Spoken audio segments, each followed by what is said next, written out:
The third phylum in kingdom Animalia that we study is a new phylum.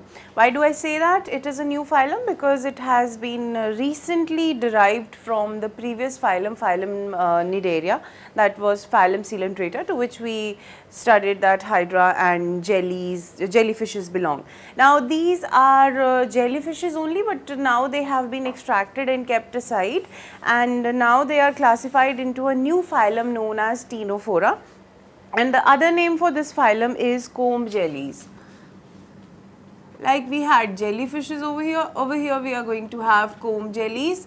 Now why comb and why jellies, we would see to that, because do pay attention that we have mentioned a word comb over here. Okay. Now before starting with the characteristic features that we have to study in order to understand why the organism has been classified into a particular phylum, I would like to tell you that this phylum has a characteristic feature that is of bioluminescence.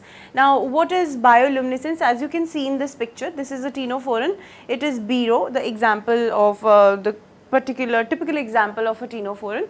Over here you can see that this part of the organism is glowing. As you can see, this is a clear dark, you know, the sea is ocean, I would say. Ocean is very dark if we go in greater depths, and it is almost as dark as it would be in space. So this is complete dark region, and this organism is glowing, as you can see.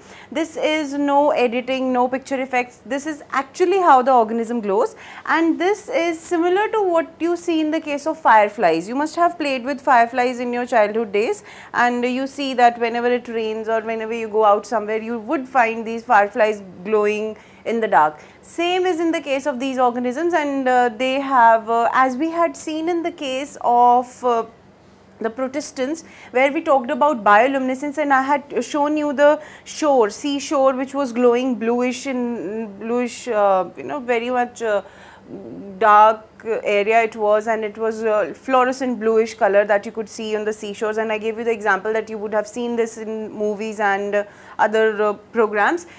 But this thing is going to be present inside in greater depths, and that is the bioluminescence characteristics.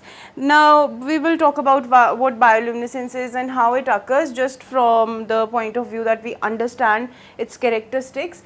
First thing that we have to deal with is that this phylum has been extracted from the phylum Cnidaria. So the characteristics of phylum Cnidaria are going to be present, but a few contrasting characters would be present. That means there would be some or other character which would be different from that of Cnidaria. That is why we had to extract all these organisms which had the given characteristics so that they could be placed in phylum Ctenophora. So the first characteristic that distinguishes them from the rest of the cnidarians is that cnidarians were diploblastic. We had studied these comb jellies were also believed to be diploblastic till a time, until and unless it was discovered that the mesoglial layer which is present inside them, as was in the case of cnidarians, the mesoglia between the ectoderm and the endoderm, it has few amoeboid cells and few cellular structures. So we cannot say that this mesoglia that they are having, that it is totally acellular. That means they are primitively triploblastic. That is why this phylum was separated. Okay. Otherwise, the organisms are having radial symmetry, as in the case of cnidarians. They are transparent. The one difference, all the transparent, flat or oval bodied organisms, basically they have round body. Flat and oval is just a misnomer sort of thing. They have a round or oval body. They have radial symmetry. They are not completely diploblastic and not completely triploblastic. That means the third layer, that is mesoderm, that is also not complete, but yes, it is there, and it is not similar to the diploblastic one. That is why a totally different phylum we have over here. Now in the previous case we had seen that over there we had tentacles. Yes, we did have tentacles. Tentacles have cnidoblast cells, if you remember, nematocysts, as we talked about. Over here they are going to have coloblast cells. They will not be cnidoblasts. The tentacles, if they are present, they could be absent as well, but because we talk about the general characteristics of a phylum, so we take an example of that organism which is having all the characteristics which distinguish it from the other phylum. So we talk that tentacles, if they are present, they are going to contain the coloblast cells. Okay. These are the tentacles, as you can see, 2 tentacles are present.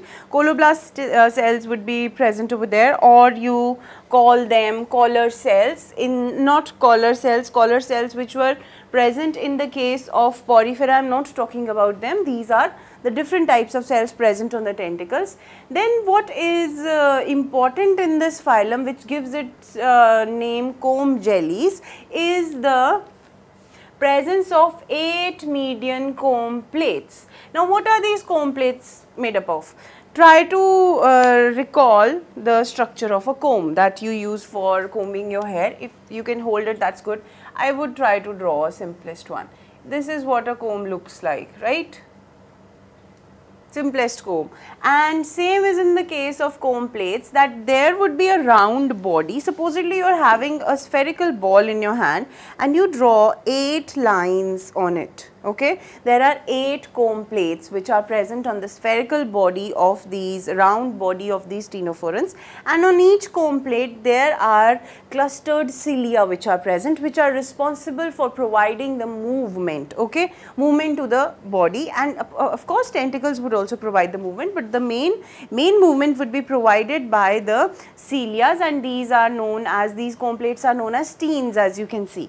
Okay, this is about the external body characteristics. Talking about the internal ones, as you can see over here, these are, because they have been extracted from the cnidarians only, these are having the gastrovascular cavity, and the cavity happens to be closed. Okay, it is not that way that it is going to have 2 ends. As shown over here, there is depiction of anal pores, but it is similar to that of gastrovascular cavity. It is similar to those which was present in phylum Cnidaria.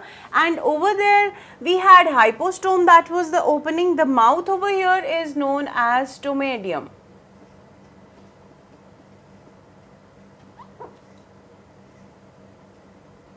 Okay, so this is the mouth part, oral area as we call it. This is the mouth part, this is the pharynx. Opposite to the oral part, that is depicted as anal pores, this part is having sense organs, that is aboral part is having specific sense organs, that is again a characteristic feature of these comb jellies. And you have special sense organ at opposite end of the mouth. Because they are not having 3 layers, we cannot talk of coelom, so the body is in the simplest organization. There is only sexual reproduction that takes place. There is no other form of reproduction that is present, and the larval stages are also absent. The direct development takes place. And last what we have is, we need to understand the examples, that is Ctenoplana, Hormifora and Bero. These are the 3 examples you have to remember. These organisms, one thing more, you have to remember that you will not find any of the comb jellies in fresh water. All of them would be found in marine water. Now we talked about bioluminescence. In terms of bioluminescence, the one point that is to be remembered is that a protein known as luciferin. Luciferin is a protein which is responsible for bioluminescence. And what is bioluminescence? It is the ability of the organism to glow in dark, or to glow, basically show light, because of a protein metabolism that takes place inside its body. So we have bioluminescence, we have one characteristic, that is triploblastic. The mesoglial layers are having, the mesoglia basically is a cellular layer, primitive cellular you can call. We have coloblast cells, we have comb plates which are ciliated comb plates basically. How many they are? They are 8 in number. There is a gastrovascular cavity. Opening of that cavity is known as stomatium. It is similar to those of the cnidarians. There is only one mode of reproduction, that is sexual reproduction. The body would be, the sexes would be separate in this case. The development would be direct. So this is all about phylum Ctenophora. You can get an idea from this diagram, which represents a typical ctenophoran, and as I have shown you, this is what a ctenophoran would look like if you ever encounter it in an ocean.